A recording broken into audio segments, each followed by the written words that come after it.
Salut les... Oh merde. Ah pauvre Gertrude. Attends, va là-bas.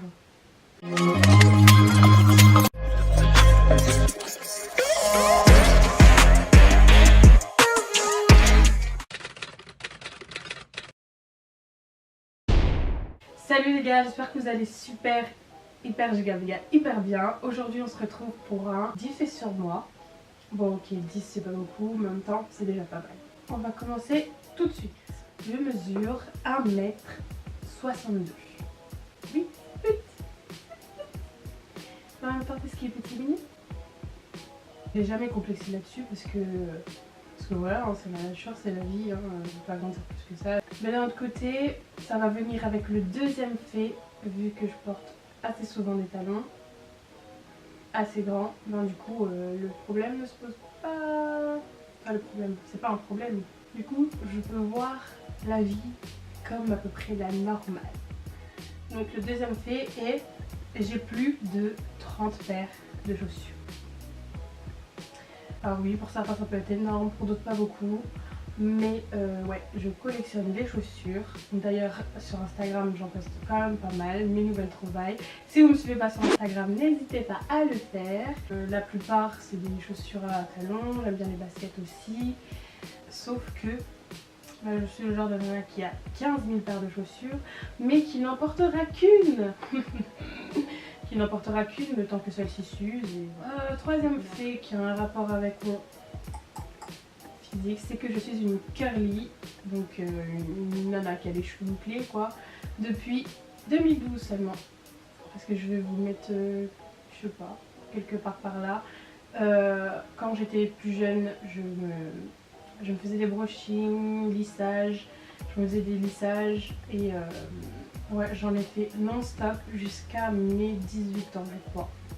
Ouais, parce que j'avais fini le lycée et je me suis dit en fait dès que je pars, parce que ça commençait à être la mode aussi, hein, du naturel, nanana.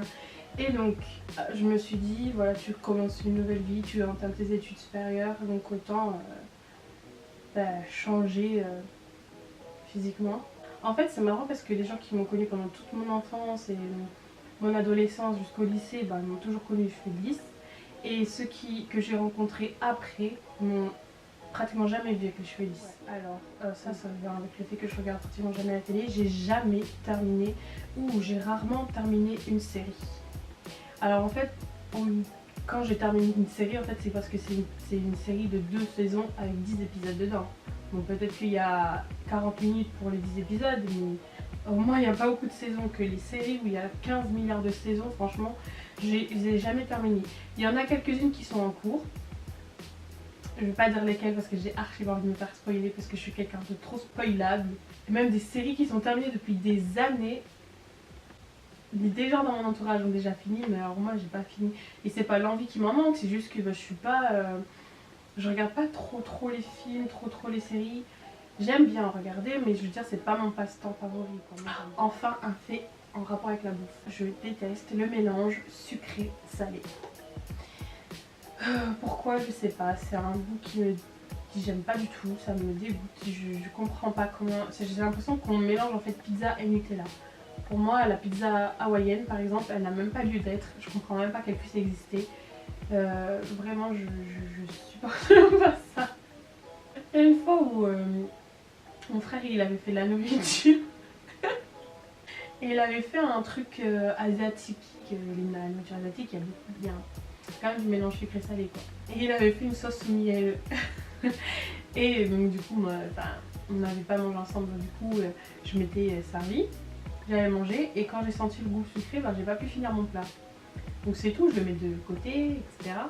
Et plus tard dans la soirée, mon frère qui me demande, tout content, alors t'as aimé ce que j'ai fait? Et moi j'ai dit mais j'aime pas trop le sucré salé, hein, mais c'était bon. Donc voilà. Et sinon il y a, on va dire, un seul plat que je tolère dans le sucré salé, c'est le pork sarsies. En fait c'est un plat de la Réunion, forcément. Donc c'est des morceaux de porc qui sont, non c'est pas aromatisé, c'est... En gros il y a de la sauce caramélisée. Il y a que ça que j'aime bien. Et ça c'est un truc qu'on mange en apéritif ou un truc comme ça. Et donc il y a juste que ça que je tolère, mais sinon tout ce qui est genre même la salade, mettre de l'ananas. Je sais quand je crois que c'est ma mère qui avait essayé de mettre de l'ananas dans la salade. Mais non, pourquoi faire? L'ananas c'est un dessert, un fruit, pas une salade. Voilà. Et sur un rapport à la nourriture, je peux manger jusqu'à m'en éclater la panse. Alors vraiment, parfois j'ai pas de limite. Tout ça c'est surtout dans les buffets à volonté. Si je trouve le plat hyper bon, bah là je peux m'en resservir, mais des masses et des masses. Et après je suis là, oh, j'ai mal au ventre. Alors que je l'ai cherché quand même. Voilà, mais là ça va, en ce moment je me calme quand même. Quand je sens que mon estomac me dit stop, bah, j'arrête. Et parce que je pense que c'est aussi une question d'habitude. Il faut habituer son estomac à être tranquille parce que lui, il dit pas stop, il dit pas non. 7e fait, j'écoute toutes sortes de musique. Vraiment, j'ai pas forcément de restrictions du moment que j'ai une musique que je kiffe en fait. Ben, je vais l'écouter, je vais l'ajouter à ma playlist ou quoi. Et après, voilà, j'ai vraiment des tendances. J'écoute la musique de la Réunion, j'aime bien les musiques afro, j'aime bien les musiques caribéennes, voilà. Mais sinon ça m'arrive d'écouter du rock ou de la variété française, enfin vraiment. En fait ça dépend, c'est quand j'ai un mood en fait. Un mood correspond à, à un type de chanson. Ou par exemple quand je vais faire du sport, je vais mettre plus des musiques qui pulsent quoi, comme du rock ou alors du rap. Que ce soit US ou français, franchement des trucs qui me pulsent. Après quand j'ai envie de m'endormir, ça sera des musiques un peu plus douces, mais vraiment je peux écouter de tout. 8e fait, depuis que je suis en métropole, donc depuis 2003, je suis allée qu'une seule fois à La Réunion, à l'île de La Réunion, et c'était en 2009.